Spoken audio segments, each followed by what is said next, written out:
heat on here.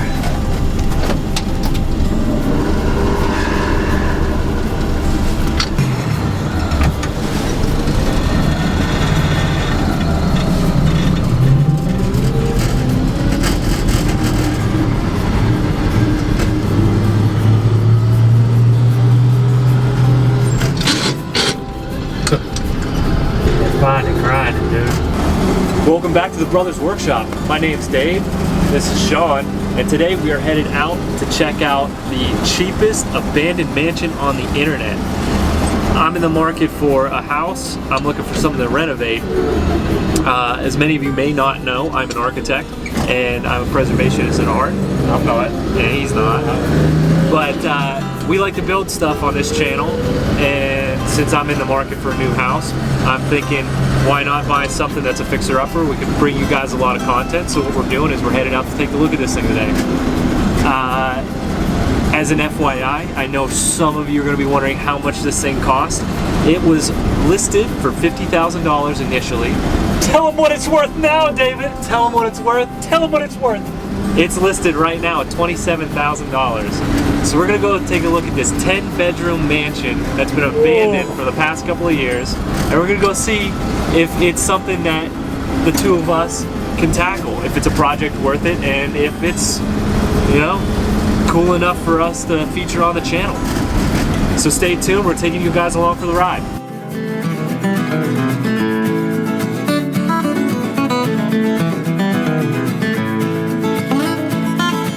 You out here.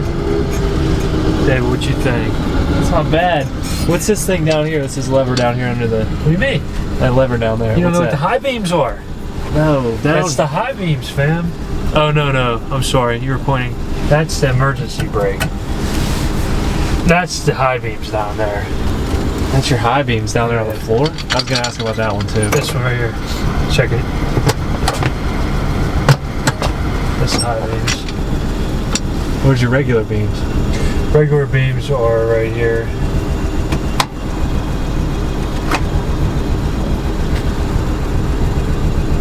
That's the choke, and that's the windshield wipers. No cigarette lighter to plug in the GoPro. Whoops.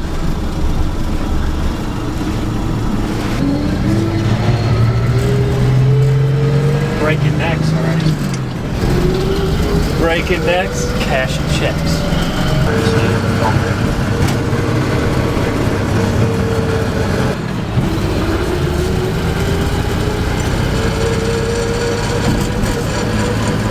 What you thinking, man?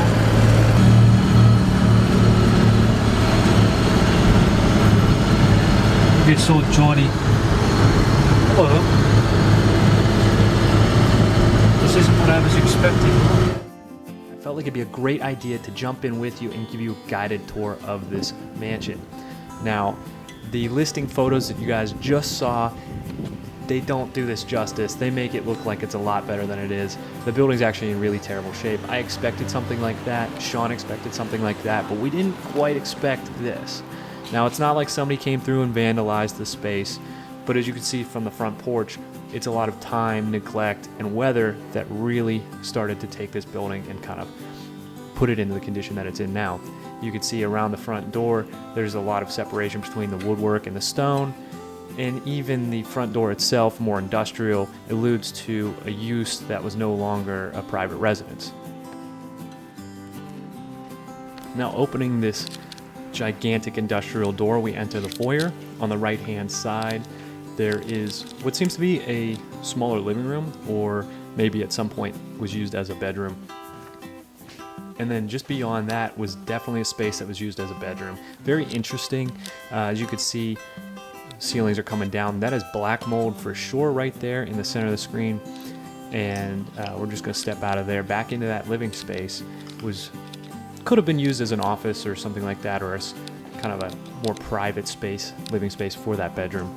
Here you can see that the plaster is completely pulled away from that wall. There is some water damage and water getting into the wall there and exposing that brick. That's not something that normally happens. But that is one main living room, and then we're going to a secondary main living room with a bathroom off. And what is a chapel. Believe it or not, this building, we did find an article that notes that this building was used as a long-term care facility. So that is a chapel that was probably an addition or repurposed little nook that was utilized for that. That space we just left was a first floor bathroom, and now we're in what was a sun porch and probably used as a dining space when it was the long-term care facility. Again, you got a lot of moisture problems with that roof that ceiling pulling away from it. We've got a storage room facility kind of space right off of that. We're heading back into that main hallway, looking out back into the backyard. You can see all the way through that back porch roof. That's something that's gonna have to get pulled off right away. Looking back down towards the front door there, to the left here we go into what is the kitchen, and it doesn't look like it's been updated in quite a while. There's a lot of mildew and mold all over the place in that thing. You can see sprinkler line running through there, and it is in rough shape. Headed back out into the hallway now. We're gonna turn left and look down into the basement. We did peek our heads down in there.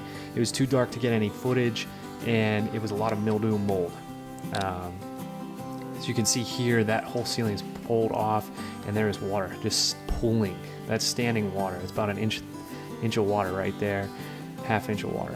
Nice millwork on the right hand side there. To the left here you can see the kitchen, and then to make another left up what was the servant's stair at one point up to the second floor. Now, in that same article that noted this as a long-term care facility, it did say that at some point someone lit a fire in the basement with a mattress and the sprinkler systems went off. I do not believe that standing water is that sprinkler system water. I believe that that probably was cleaned up. Now you can see the main stair there, and then going into what is a third bedroom or second bedroom on that first floor with its own bathroom. Was definitely a 90s or early 2000s edition. This room here is in terrible condition. Plaster pulling away, mold, mildew. As you can see here, right in the center of the screen, black mold right there, and it's in rough shape. Going back out to the main hallway, and then we're gonna head up the main staircase here. This staircase is in great condition. I actually didn't see too much wrong with it. The millwork is amazing, and here you can see what was a stained glass window that somebody had pulled and replaced with just sheets of plexiglass. So that is definitely an issue. There's a thermal transfer as well as just the ability of water to get into that because it was not actually sealed, it's just tacked in. Here we head into another bedroom, and there's a very large bedroom, and you can see all the tarps on the floor. Water is just coming in from the ceiling there. Looking out the window, you can see that there's a balcony off that bedroom, but that all of that brickwork has been blown out, assuming it's from freeze-thaw cycle and poor maintenance. Headed back out in the hallway, we're headed into what is, I'm going to call the fourth bedroom. You could see a ton of water damage going on up there. Actually, there was a little pipe in there, and you can see that is shower drain from the bathroom above. Out this door here, there's a balcony off on top of the portico share. So leaving this bedroom, we head out back into the main hallway, making a left, and we're seeing what was a main bedroom. We're seeing what was a main bathroom. This noted on the door as the ladies' room. There's a lot of what seem to be original fixtures in there, cast iron tub, stuff like that. But as we continue down, we're at the fifth bedroom with possible sixth on the back side here. Looking over there, that could be a sixth and or a living space for that bedroom. Again, more water damage on the ceiling, that plaster just pulling away. Headed back out into the main hall here. We're going to look up the third floor stairs. As you can see, all of that is covered with black mold. All of the walls are, all of the ceilings are. There's chunks of ceilings missing. Headed looking back down the servant stairs to the kitchen, coming back into that fifth bedroom with the possible sixth off of it. Turning left here, you have another bathroom bathtub's cast iron, so that's another thing that's possibly original to the building. Being on a plinth like that doesn't suggest that. And you have another smaller office or single bedroom there. Very small, probably not used as a bedroom, but it's a good chance it was. And then we're looking at the final bedroom on this floor. Ton of water damage here, and that's directly above the space on the first floor that had all of that standing water. So I've got a feeling that water's coming through here, sitting on the floor here, and then dumping back down to that first floor. As you can see here, bathroom, that tub is filled with water, and there is no ceiling. So a lot of that is also probably coming down through and sitting on that first floor. And kind of with that, that's all the extent we saw there. We didn't bother going upstairs to the third floor.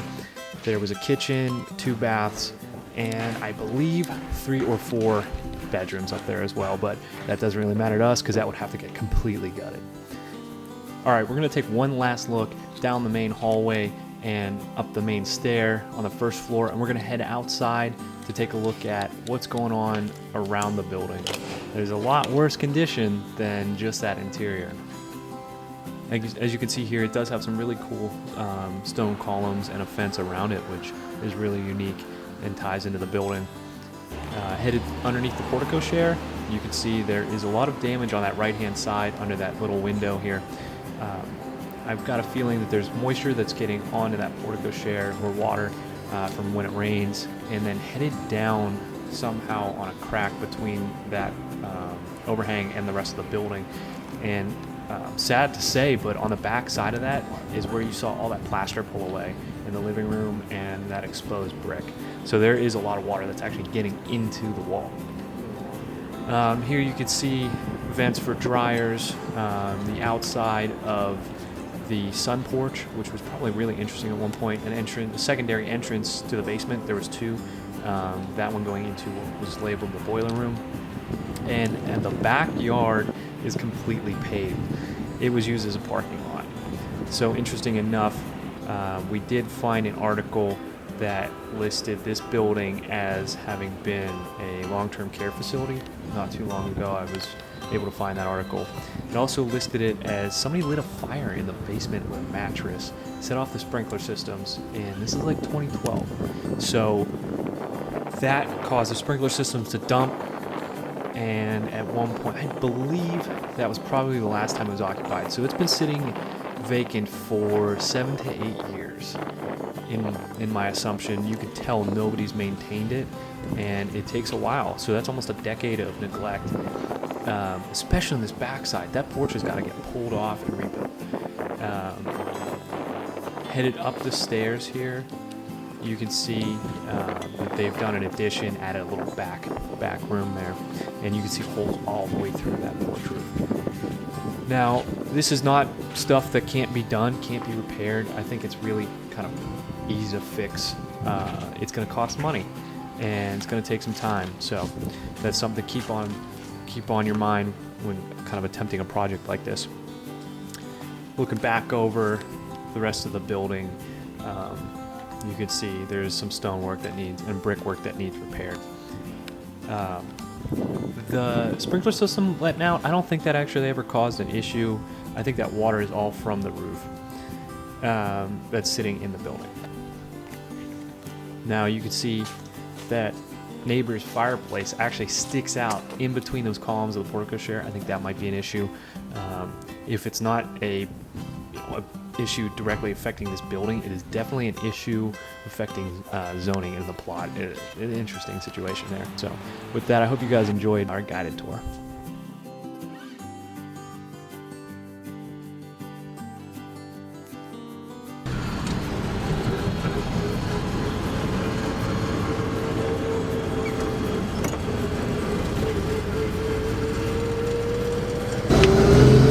Alright, so that was the tour of the mansion. Not sure if you guys really got a good sense of what it was. It was a little on the beat up side. I don't know how it was holding up. How the heck was that thing standing? it should be condemned. And if toothpicks, I want to say minimum last time somebody was living there was about 10 years ago. It has a lot of work that's needed to do. We're missing a roof, an entire section of the roof where you guys saw that blue tarp. That roof is completely missing under the tarp. So water's been pouring in, and the entire third floor, we didn't get to show you guys that part of the building, but it is covered with black mold. So we're gonna need a remediation team in there.